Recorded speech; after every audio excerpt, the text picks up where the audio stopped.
Hello student. तो UPSC prelims general studies का paper already खत्म हो चुका है और मेरे पास यहाँ पर सेट डी है और अब मैं डिस्कस करने वाला हूँ इकोनॉमी सेक्शन के क्वेश्चन। तो let's start without wasting much time. सबसे पहला question, question number 52, set D.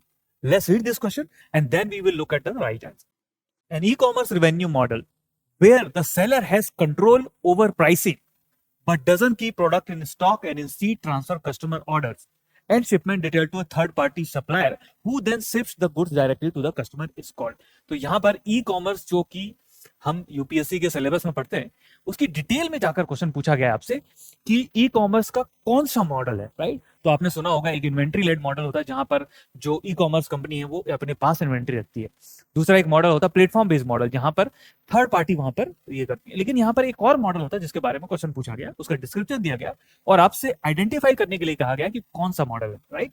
So option A drop shipping, option B affiliate revenue model, option C transaction fee revenue model और option D agency revenue model. ठीक है, so let's look at what is drop shipping. देखिए, जो drop shipping model होता है वो एक ऐसा मॉडल होता है जिसमें आप अमेजन या फ्लिपकार्ट एक्सेट्रा पर अपना सेलर अकाउंट क्रिएट कर सकते हैं। उस पर आप प्रोडक्ट आइडेंटिफाई करते हैं, कौन सा प्रोडक्ट आप बेचना चाहते हैं, उसके लिए आप एक सेलर भी आइडेंटिफाई करते हैं और आप उस पे प्राइसिंग एक्सेट्रा प्रोडक्ट और प्राइसिंग पे कंट्रोल रखते हैं, कौन सा प्रोडक्ट बेचेंगे और क्या प्राइस होगा। लेकिन आप ये प्रोडक्ट खुद नहीं शिप करते हैं, इसके लिए आपने जो सेलर आइडेंटिफाई किया है वो सेलर आइडेंटिफाई करता है, वो सेलर उस प्रोडक्ट को शिप करता है और इसी का डिस्क्रिप्शन आपको दिया गया, where seller has control over pricing. तो सेलर का प्राइसिंग को, सेलर यानी कि आप, I am just giving example, आपके ऊपर कंट्रोल, लेकिन एक थर्ड जो सप्लायर होता है वो थर्ड पार्टी सप्लायर होता है। यानी आप सेलर तो है ई कॉमर्स पर, लेकिन आप एक्चुअली उस प्रोडक्ट को ना तो बना रहे हैं और ना ही उसे शिप कर रहे हैं, उसे शिप करने वाला कोई और है और इसीलिए इसका ये नाम है drop shipping. This is the correct answer. Now let's look at what is affiliate revenue model. आप लोगों ने, अगर आप यूट्यूब या इंस्टाग्राम पे यूजर है व्हिच इज लाइकली ट्रू, तो वहां पर आपने देखो जो भी इन्फ्लुएंसर होते हैं वो एक प्रोडक्ट को डिस्क्राइब करते हैं या उसको प्रमोट करते हैं, साथ ही लिखते हैं कि लिंक में दिए डिस्क्रिप्शन से उस प्रोडक्ट को खरीदें। वो ऐसा इसलिए बोलते हैं क्योंकि वो उस प्रोडक्ट के लिए या किसी प्लेटफॉर्म के लिए वो अफिलिएट होते हैं और उस लिंक पे क्लिक करने पर उस इन्फ्लुएंसर को कमीशन मिलता है। और तो इस तरीके का मॉडल जहां पर ना तो आप प्रोडक्ट बेच रहे हैं ना प्रोडक्ट हम पर क्रेडिट अपना अकाउंट बनाते हैं, बल्कि सिर्फ एक तरह का प्रोडक्ट को प्रमोट करते हैं, वो मॉडल कहलाता है अफिलिएट रेवेन्यू मॉडल। और हर लिंक के क्लिक करने के बाद अगर जो बायर है उस प्रोडक्ट को खरीदता है तो जो इन्फ्लुएंसर है उसको कमीशन दिया जाता है। That is your affiliate revenue model. Then let's look at transaction fee revenue model. तो ट्रांजैक्शन फी रेवेन्यू मॉडल, जब भी आपने प्रोडक्ट खरीदा होगा अमेजन या फ्लिपकार्ट से, तो वहां पर ये जो प्लेटफॉर्म है वहां पर वो ट्रांजैक्शन फी लगाते हैं, प्लेटफॉर्म फी लगाते हैं, या स्विगी जो भी प्लेटफॉर्म है, फूड डिलीवरी के प्लेटफॉर्म, वो भी एक ट्रांजैक्शन फी लगाते हैं। तो उनका model transaction fee revenue model में आएगा, right. So this is also incorrect. और जैसे कि मैंने अफिलिएट जो होता है इन्फ्लुएंसर यूज करते हैं, right. Then you have agency revenue model. Agency revenue model आप लोग जो स्मॉल बिजनेसेस होते हैं जनरली वो सोशल मीडिया सर्विसेज या गूगल एडवर्टाइजिंग हो या मेटा की एडवर्टाइजिंग वो खुद नहीं करते हैं। यहाँ पर एक एजेंसी होती है, वो एजेंसी इन सर्विसेज को प्रोवाइड करती है और उनके थ्रू अपना रेवेन्यू जनरेट करती है। तो दिस इज ऑल्सो इनकरेक्ट और यहाँ पर करेक्ट ऑप्शन आपका ड्रॉप शिपिंग ए है, right. So this was your correct option for question number 52। तो यहाँ पर आप इनका डिस्कशन पढ़ सकते हैं। एंड क्योंकि ये क्वेश्चन जो ई कॉमर्स के मॉडल है उनके काफी अंदर जाके डिटेल में क्वेश्चन पूछा गया है, इसलिए मैं इस क्वेश्चन को एक्चुअली टफ में क्वालिफाई करूंगा।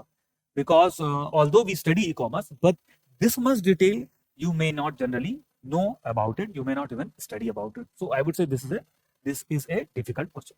Now let's look at second question. Which one of the following correctly represent the three key sub indices of the financial inclusion index of the Reserve Bank of India, right? So financial inclusion index has been in news, and when we study even for mains financial inclusion, that is something we need to study.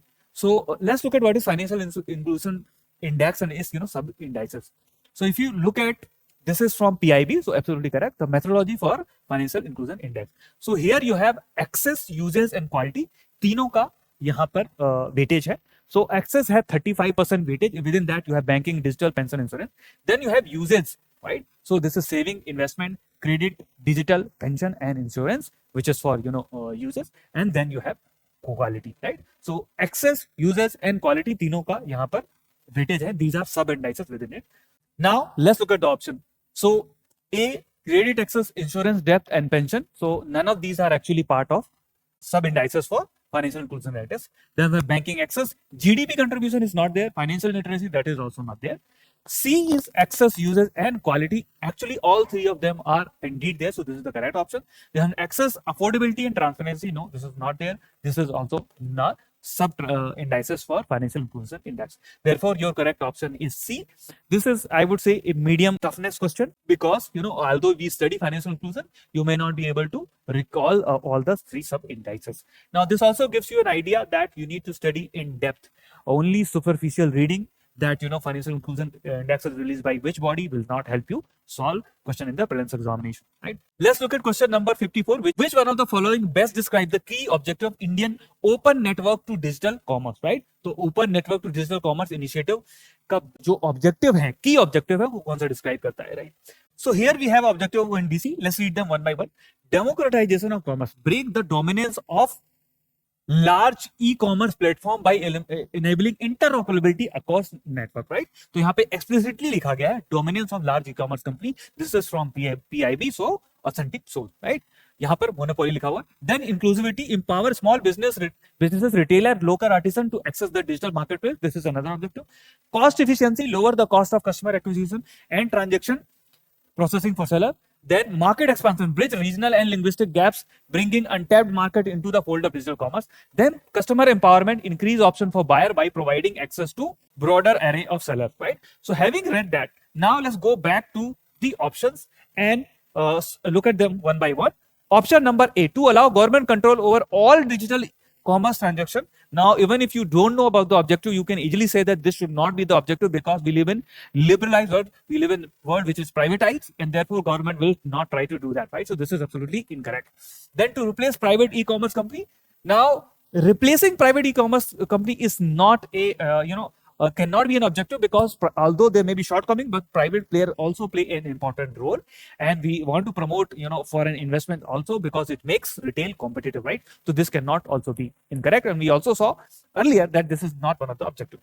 Then we have to break the dominance of large e-commerce platform by enabling interoperability across network, right?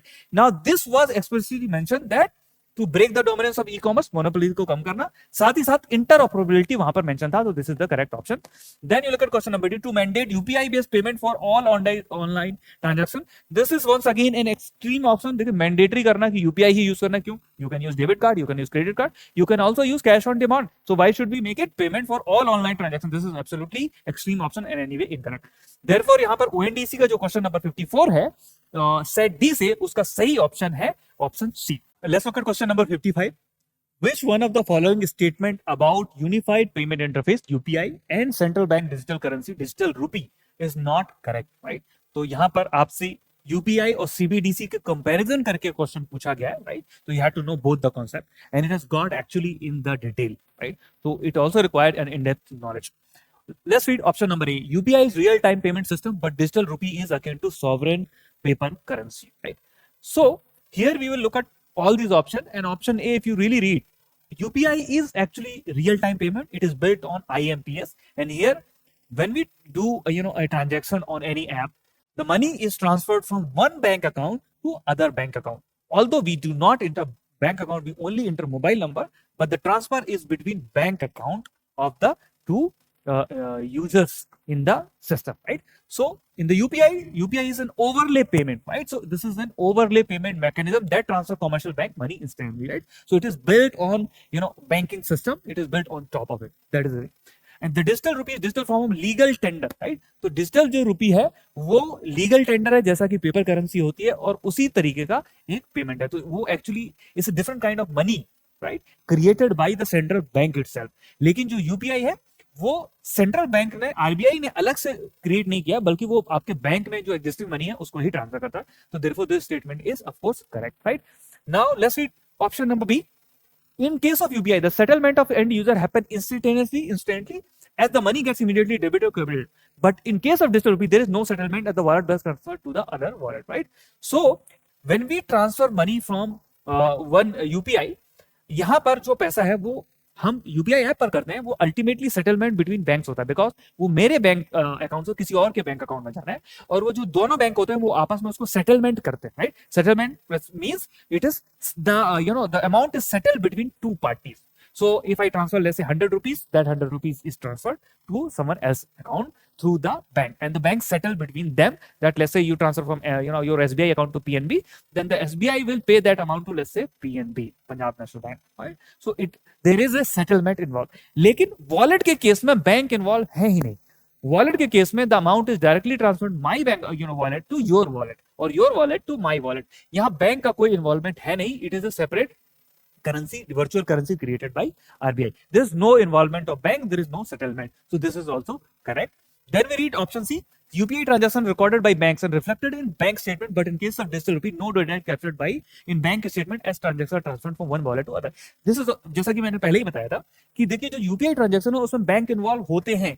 जब bank involve होंगे तो वो आपका जो statement है उसमें record होगा, right. और अगर आपने अपना स्टेटमेंट प्रिंट किया भी है तो यूपीआई के उसमें ट्रांजैक्शन एक्चुअली होते हैं, आपने देखा भी होगा, राइट.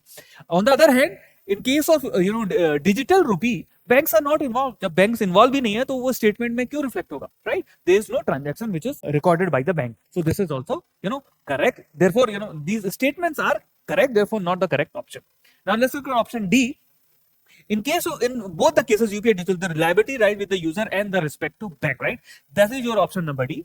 लेकिन if you look at this statement, देखिए यूजर जो है liability यहां पर लिखा गया, right. In case of UPI, if you look at whether you are transferring money and the cyber liability, whether you have transferred correctly or not, that does lie with the user, right. In case of UPI, and it also lie with the bank because banks are involved, so there is a liability if you transfer money and it doesn't reach to the intended user, but you have done as a user, आपने अपना part किया है तो user को नहीं मिला तो वो लाइबिलिटी बैंक के साथ होगी. That is correct for UPI, right. Now let's look at digital rupee में आपने ट्रांसफर किया तो आपकी of course it is a liability that you have done it properly because if your phone is not secure and you have downloaded some cyber some virus etc which which may infect your device, then liability is with you because you will suffer, right. But once again in case of digital rupee, banks, it has mentioned that the liability lie with the bank. Banks के साथ liability नहीं हो सकती because banks are not involved in this digital rupee in the first place. The wallet, this is your wallet and the money is transferred from your wallet to someone else's wallet, and banks does not really come into play. However, banks have launched digital wallet, so that's where sort of banks are actually involved. So but in the case of digital rupee, the liability does not lie with the banks because banks as such are not involved in this transaction. They are not, the amount is being transferred from your wallet to someone else's wallet, and banks are not involved in this transaction as their role is in the UPI, right. So therefore this statement is incorrect, and therefore the correct option if we go here, because it was asked not correct, so option D is the correct option here because this statement is not correct. अगर आप दिल्ली जैसे शहर में budget में IAS की तैयारी करना चाहते हैं तो इस वीडियो को एंड तक जरूर देखें. ये है बनो आईएएस. इसको रन करने वाले हैं UPSC qualified ex civil servant and Jamia RC alumni. यहाँ की फैकल्टी को ना केवल यूपीएससी एग्जाम का एक्सपीरियंस है बल्कि पढ़ाने का भी सालों का एक्सपीरियंस है. ये एक्सपर्ट फैकल्टी हर टॉपिक को अच्छे से एक्सप्लेन करते हैं, उसके बाद हर टॉपिक को डिक्टेट करते हैं ताकि आपके पास अपने खुद के हैंड रिटन नोट्स हो. साथ ही क्लास में प्रीलिम्स और मेंस के प्रीवियस ईयर क्वेश्चन को सॉल्व किया जाता है और डिस्कस भी किया जाता है. यहाँ पे आपको सिविल सर्वेंट्स जैसे कि आईएएस, आईआरएस और एक्स सिविल सर्वेंट्स साथ के साथ जामिया आरसी के एलुमनाइज आपको पर्सनल मेंटरशिप देते हैं. डेली आंसर राइटिंग जो कि सारे टॉपर्स रिकमेंड करते हैं, इस पर यहाँ पे बहुत फोकस किया जाता है जो कि बाकी कोचिंग्स में नहीं होता है. इसके साथ ही आपको मिलती है प्रीलिम्स और मेंस की टेस्ट सीरीज जो आपको एग्जाम के लिए रेडी करती है. यहाँ के अगर हाईलाइट्स की बात करें तो स्मॉल बैच साइजेस जिसमें 60 स्टूडेंट्स होते हैं और जीएस कोर्स के साथ आपको एसए और सीसैट की क्लासेस भी होती है जिसके लिए आपको अलग से पे करने की जरूरत नहीं है. और ये लोकेटेड है सुखदेव विहार मेट्रो स्टेशन के बिल्कुल सामने. तो देर किस बात की, आज ही स्टार्ट करें और अपने यूपीएससी के सपने को साकार करें. थैंक यू फॉर वॉचिंग बनो IAS.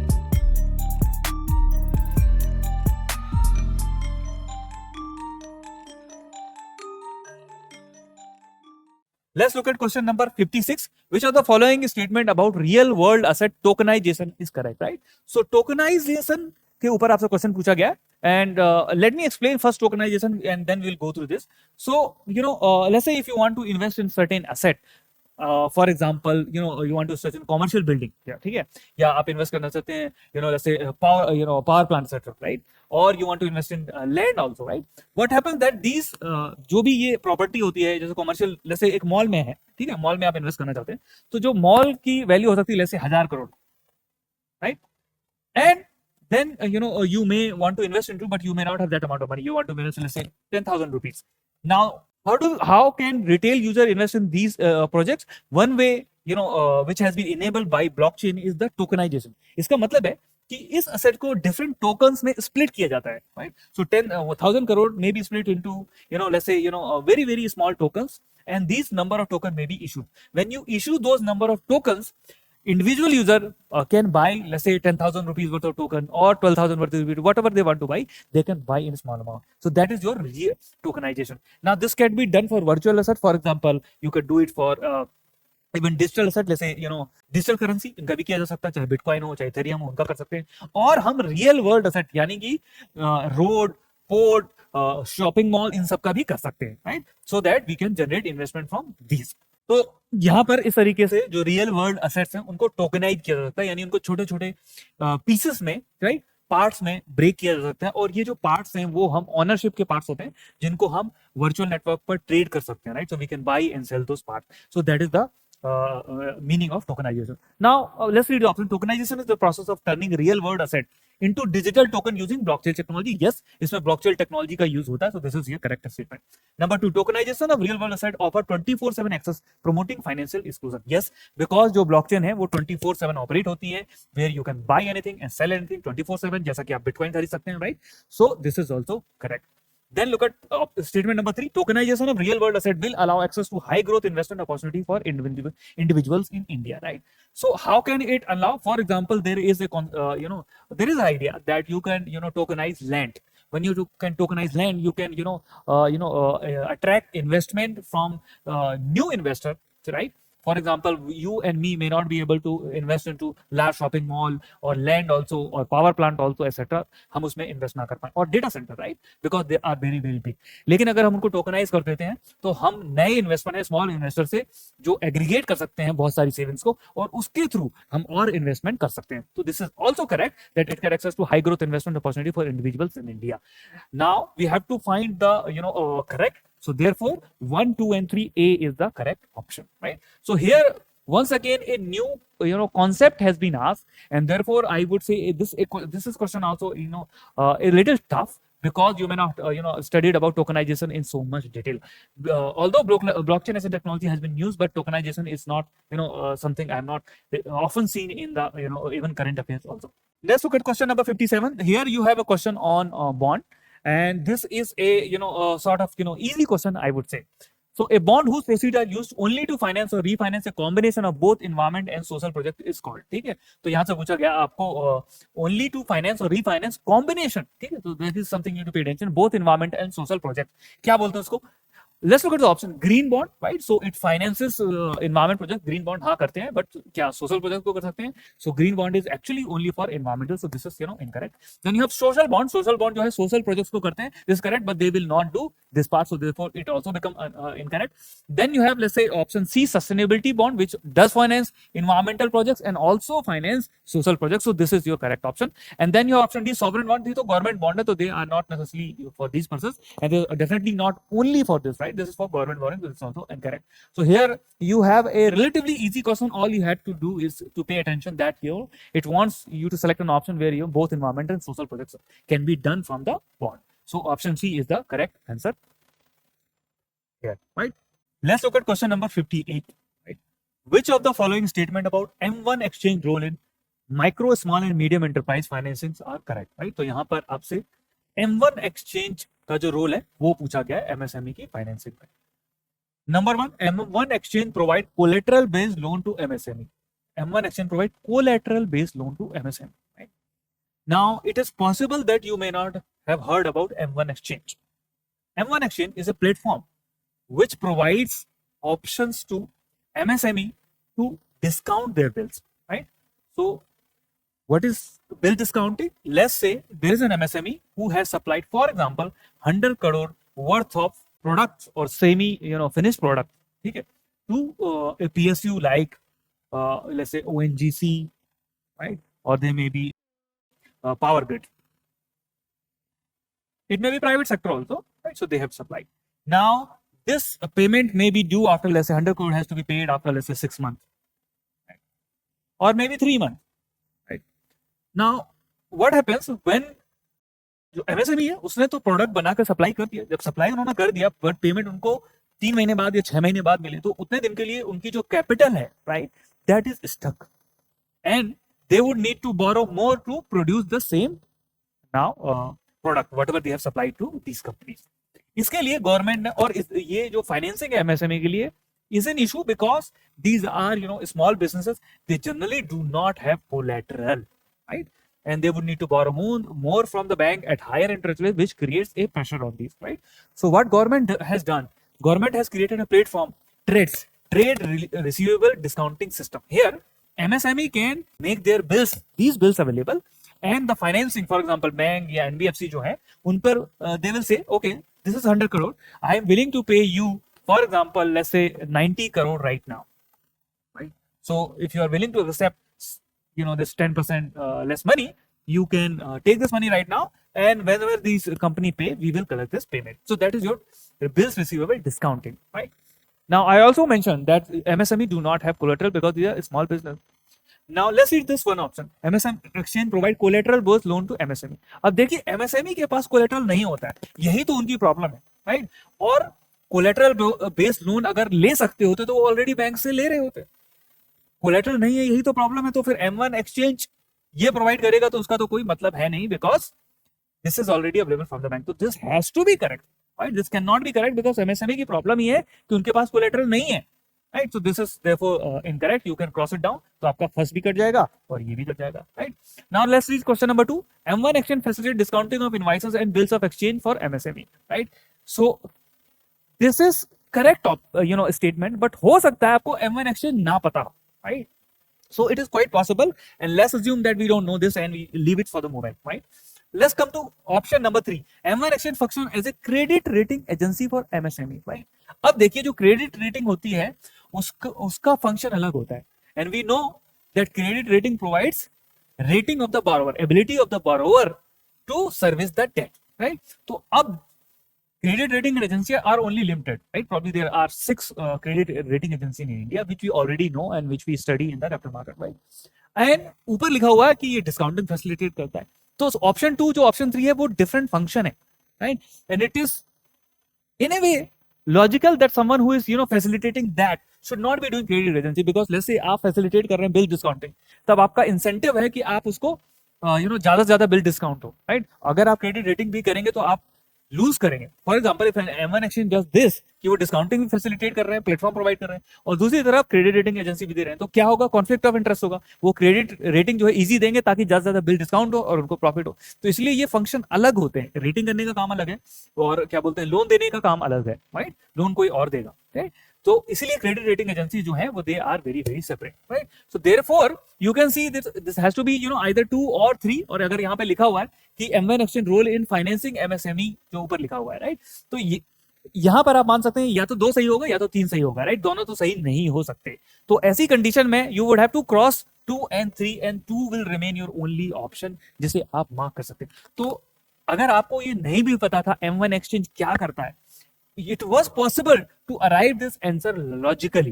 Now, let me also tell you why was this asked, because in 2026 budget, Government of India has mandated that all the public sector entities must pay the bills of, you know, these MSME through the TRADES platform. इसीलिए ये news में आ गया था और इसीलिए आपसे ये पूछा गया था, right? हालांकि it was very unlikely that you knew about, you know, M1 exchange because, you know, this one a private entity. So this is it. The option is B. The same thing is mentioned here. M1 exchange does not provide collateral based loaning. It doesn't make sense, right? Then you have statement 2, discounting facilitator. It's not a credit rating agency, right? And trades is you should already know. You should know about. Let's look at question number 59. Which one of the following best describe the crowding out effect, right? So जब भी हम कोई भी Indian economy में chapter पढ़ते हैं तो there are, you know, certain terms, certain phenomena which you should know about. When you study about fiscal policy, you must have studied about crowding out effect. चलिए देखते हैं crowding out effect होता क्या है, then we will look at the option, right? So all the government borrow to for investing into infrastructure, whether it may be physical infrastructure like road or social infrastructure like education, etc. जब वो borrow करते हैं, so they are advised to borrow within limit. Why is it? ऐसा क्यों बोलते हैं? Because if the government continue to borrow, what will happen? There is a limited supply of saving, right? There is, let's say, saving, and there are borrower like government or private sector. For the moment, we are ignoring household, right? So there's a government, there's private sector. Now, let's say the saving in economy is, let's say, some 10,000 crore. I'm just giving example, right? Now, government, if it is borrowing, let's say 2,000 crore, this is maybe fine. But, and then, whatever is left, private sector can borrow, let's say 8,000 crore, right? The number are very, very high. If you look at it, it runs into lakh and crore, but I'm just simplifying it. Now, let's say, private sector is borrowing at 8,000 crore and the interest rate is, for example, let's say 9%. Therefore, what will happen if the private sector can borrow at 9%, it can invest into projects which are, let's say, earning 10% return. Okay. Look at another case. The government starts borrowing, instead of 2,000 crore, it borrows, let's say, 6,000 crore. Now, what will happen, given that the government is borrowing so much and the government this rate पे borrow करती है, that acts as a floor for interest rate because government is the safest borrower, right? It always has the ability to print money if that is required. Therefore, it is considered the safest borrower. So, अगर government suddenly और ज़्यादा borrow करती है, इससे क्या होगा कि जो savings है, there is too less saving left for the private sector, and the interest rate which is charged on the private sector's borrowing will go up. So, for example, let's say it goes up from 9 to 11%. Now what will happen? The private sector cannot pursue a project which will return 10%. So this leads to crowding out effect in the way private sector is crowded out from this market of investments and savings. That is your crowding out effect. Private sector is removed, right? It is crowded out, right? Now let's look at these options. A situation where private investment increase due to increased government spending, right? Now this is an interesting thing. And it is not crowding out, as I explained, but it is crowding in, right? So this is another place where what happens when, let's say, the economy is going through decline and there is no investment because private sector is worried. There may be COVID, there may be, let's say, uncertainty about, US-Iran war, etc., right? In those conditions, what happens if government invests because the private sector is not investing and the government invests, that leads to demand. And that demand lead to investment by the private sector. That is called crowding in effect, and that is what is mentioned in option A. So this is what a situation where private investment increase due to increased government. This is crowding in and not crowding out. Therefore, it is incorrect. Let's say option number B. A situation where government borrowing leads to higher interest rate, which reduces private investment. Yes, this is where government borrowing leads to higher interest rate, which leads to reduces private investment. This is correct, as I mentioned there. Then option C is situation where increase in taxes leads to increased private sector investment, right? If you increase taxes, private sector investment will not go up, it will actually come down because private sector also need to pay interest on their profit. Therefore, this is also incorrect. A situation where government spending has no impact on aggregate demand. This can happen when the confidence in the economy is very low. This does happen, but this is not what is crowding out effect. So therefore option D is also incorrect, right? So here physical policy के अंदर आपसे इसका higher boring का क्या impact होता है उसके ऊपर आपसे क्वेश्चन पूछा गया था, and you need to be really know this concept of crowding out, only then you could have attended this question. This slide here describe what happens in the crowding out. So let's look at the flow. So this government increased borrowing, right, which leads to demand for the fund, which I mentioned in a simplified example in 10,000 crore. Then the interest rate will go up, and the interest rate on the government borrowing, the private borrowing will become costly. Private investment will come down, and the public borrowing crowds out the private investment. This is good, right? So this is an important concept, and you should have known this. About rare earth elements and critical mineral are correct. So यहाँ पर rare earth metal which has been in news all because of AI, semiconductor, etc. It has been used, right? So let's look at statement number 1. Modern technological innovation, including artificial intelligence, robotics, and space exploration, extensively utilize rare earth element, right? So if you have been reading newspaper or reading any compilation, you would have got this thing that this is indeed correct, right? So first is correct. Therefore, you may go ahead to inflation and cross this one out, right?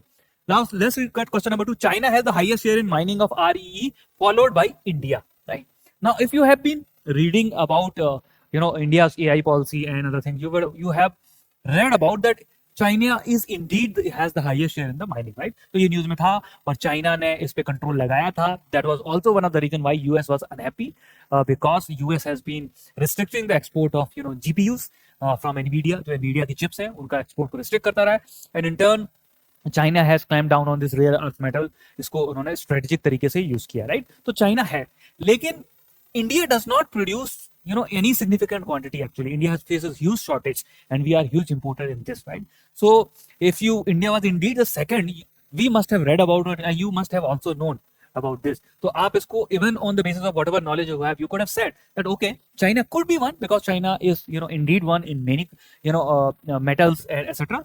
But India is definitely not the second one. So you could have crossed this out. So this option is also made. Now we are left with 1 and 3 and 1, 3 and 4. So let's read the third. Indeed, is going to be correct.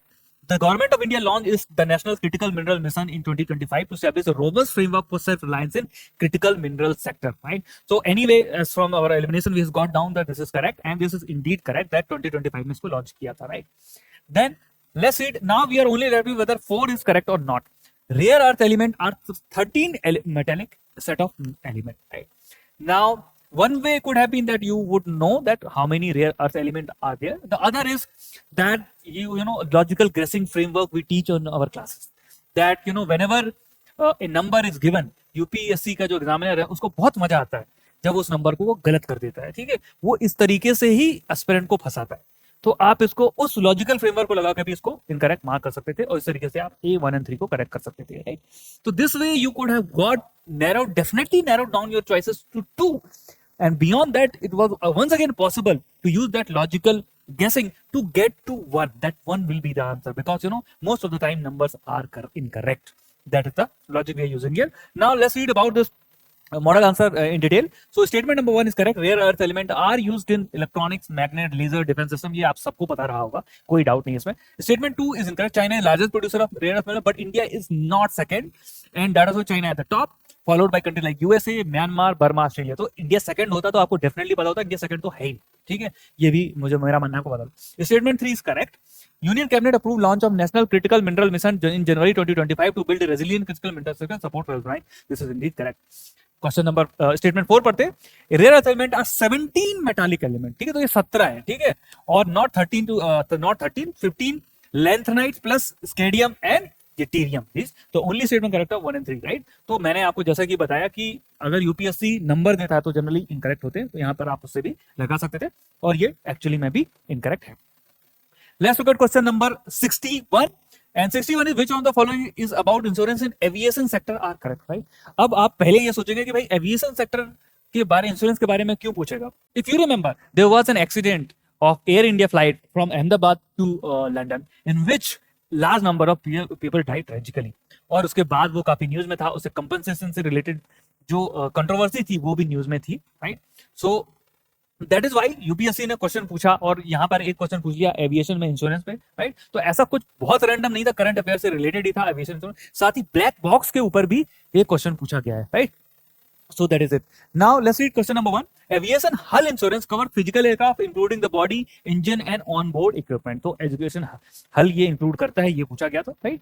Then under the Montreal Convention 1999, adoption in 1999 by over 130 countries including India, airline are strictly liable to pay compensation to the family family nominee of every deceased person without requiring the family to prove fault. Right. तो यहाँ पर एक technical question था और मेरा मानना है कि अगर आप करंट अफेयर फॉलो नहीं कर रहे थे और अगर आपने ये करंट अफेयर फॉलो किया बट ये बात नहीं पढ़ी थी तो ये थोड़ा सा डिफिकल्ट हो सकता था अटेंड करने के लिए. Right. But let's now discuss this answer. Right. So if you look at statement number 1, aviation hull insurance covers physical damage to the aircraft including airframe, body, engine, onboard and equipment. So statement number 1 is correct. Then leaves statement number 2.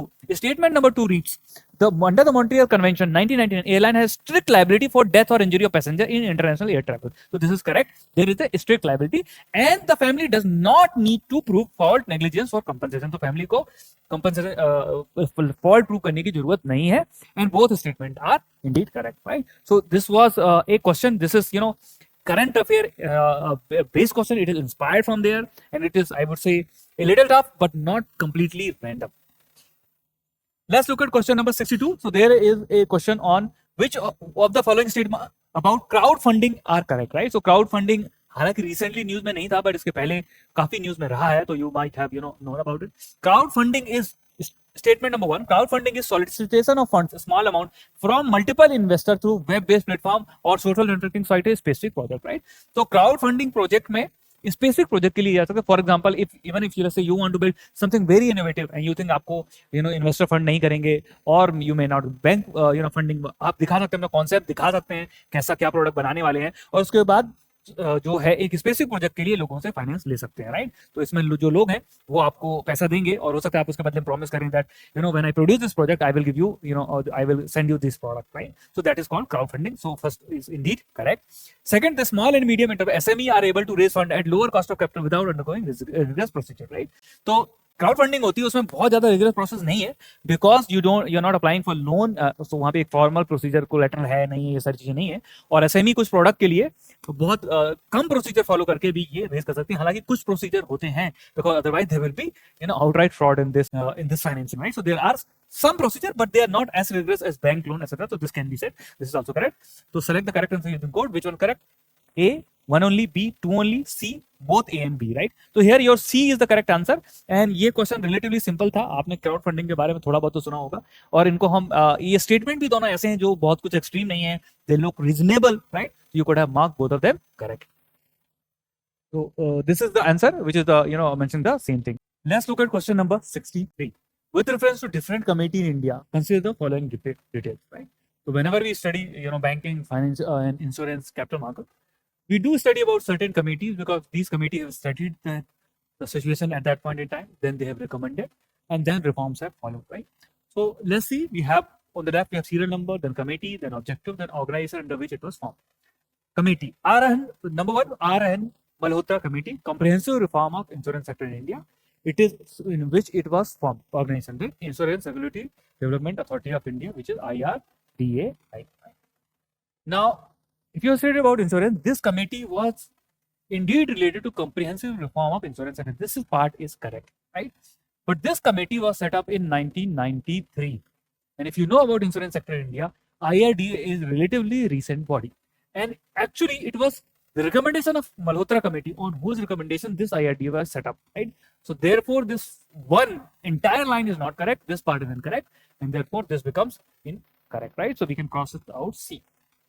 Let's look at C. LC Gupta Committee, preparing roadmap for the introduction of derivative trading in India. Yes, this is correct, and this is related to that. Then set up under Security and Exchange Board of India. This is also correct, because it was set up by SEBI. Number 3, Urjit R. Patel Committee, preparing a roadmap for reforming bank lending to housing sector, right? Now, if you have studied about banking and RBI, and you've studied about monetary policy framework, there we study about Urjit Patel Committee. Why do we study about Urjit Patel Committee? Because it was Urjit Patel Committee which recommended monetary policy framework, right? That this was this committee which led to monetary policy framework and the interest rate, which 4 plus minus 2%, which would be following right now. So Urjit Patel Committee was indeed set up by RBI. This part is correct, but this was not related to this. Therefore, it becomes incorrect, right? Now let's look at fourth. YH Malegaon Committee, preparing roadmap for reform in microfinance sector in India. Yes, this is correct. And it was set up under RBI. So this is correct. Now we are left with 2 and 4 are correct. So option D is the correct answer. So here you have a question about committee, and you actually needed to know at least 3 of them probably to solve this, because it is really getting into detail. Who's here, this is everything is correct, but this is not correct, right? Because it's related to insurance but not set up under RBI. Here and again, Urjit Patel Committee set up under RBI but not related to what is mentioned here. So that was the thing. Let's look at question number 64. I would say it is an easier question here. Consider the following statement about non-banking financial company. NBFC के ऊपर question पूछा गया है. NBFC cannot accept demand deposit, right? That is the first statement. This statement is correct because NBFC cannot accept demand. What is demand deposit? Demand deposit are saving deposit and current account deposit, right? Which you can withdraw at demand. Whenever you want to withdraw, you can withdraw. but there are NBFC which can accept time deposit, like fixed deposit, right? So there are few NBFC which can do that. Most of the NBFC actually cannot even accept time deposit, right? So this statement is correct. NBFC cannot do that. Then all the NBFC operating in India have to be registered with RBI. Once again, we have an extreme word. All the NBFC, right? There are NBFC of multiple type in India. So you have some NBFC which are operating in capital market,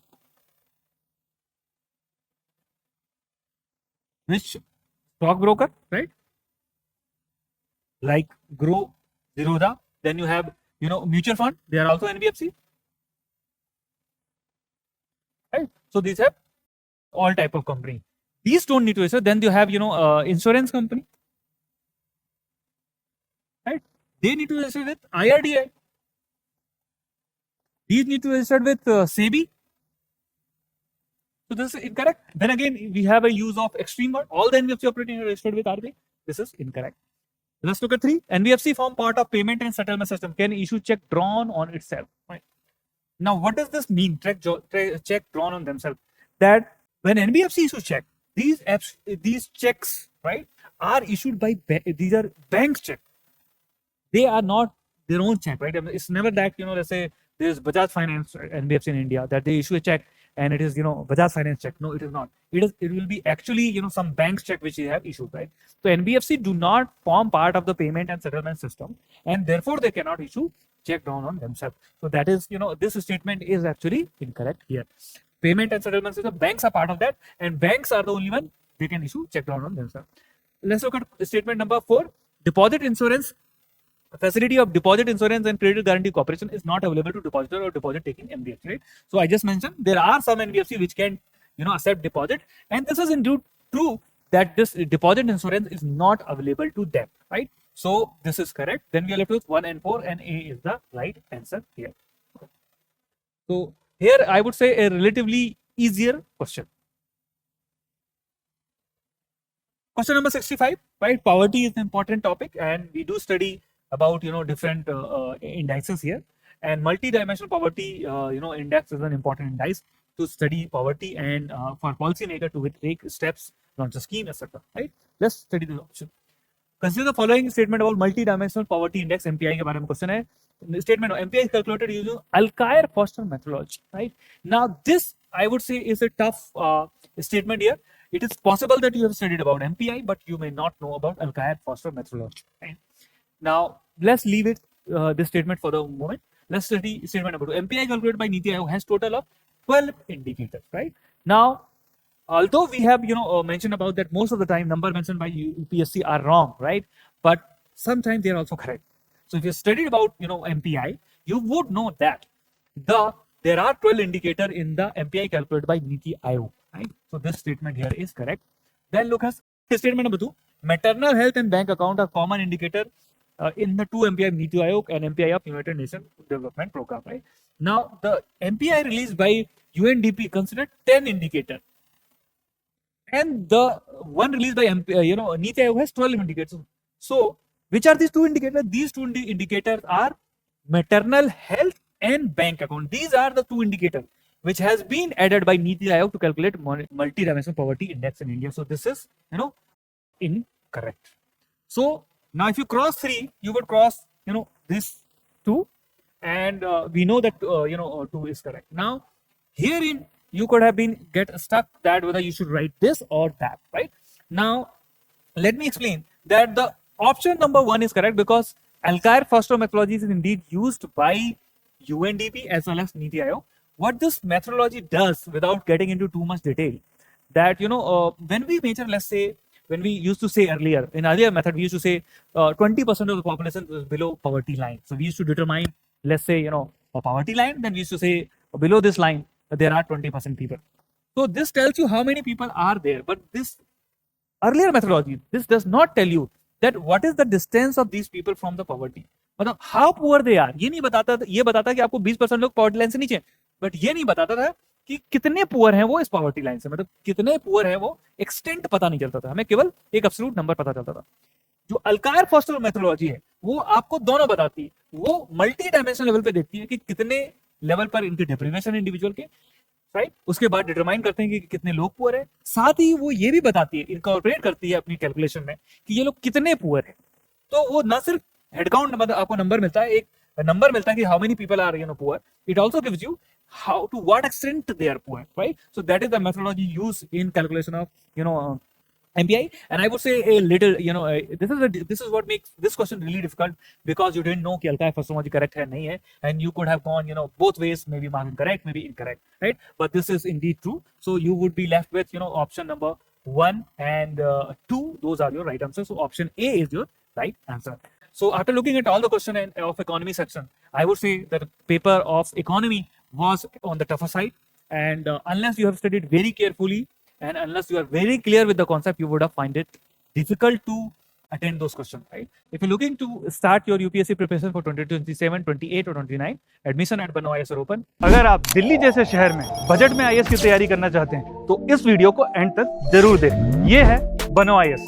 इसको run करने वाले हैं UPSC qualified ex civil servant and Jamia RCA alumni. यहाँ की faculty को ना केवल UPSC exam का एक्सपीरियंस है, बल्कि पढ़ाने का भी सालों का एक्सपीरियंस है। ये एक्सपर्ट फैकल्टी हर टॉपिक को अच्छे से एक्सप्लेन करते हैं, उसके बाद हर टॉपिक को डिक्टेट करते हैं ताकि आपके पास अपने खुद के हैंड रिटन नोट्स हो। साथ ही क्लास में प्रीलिम्स और मेंस के प्रीवियस ईयर क्वेश्चन को सॉल्व किया जाता है और डिस्कस भी किया जाता है। यहाँ पे आपको सिविल सर्वेंट्स जैसे कि आईएएस, आईआरएस और एक्स सिविल सर्वेंट्स साथ के साथ जामिया आरसी के एलुमनाई आपको पर्सनल मेंटरशिप देते हैं। डेली आंसर राइटिंग जो कि सारे टॉपर्स रिकमेंड करते हैं, इस पर यहाँ पे बहुत फोकस किया जाता है जो कि बाकी कोचिंग्स में नहीं होता है। इसके साथ ही आपको मिलती है प्रीलिम्स और मेंस की टेस्ट सीरीज जो आपको एग्जाम के लिए रेडी करती है। यहाँ के अगर हाईलाइट्स की बात करें तो स्मॉल बैच साइजेस जिसमें 60 स्टूडेंट्स होते हैं और जीएस कोर्स के साथ आपको एसए और सीसाइट की क्लासेस भी होती है जिसके लिए आपको अलग से पे करने की जरूरत नहीं है। और ये लोकेटेड है सुखदेव विहार मेट्रो स्टेशन के बिल्कुल सामने। तो देर किस बात की,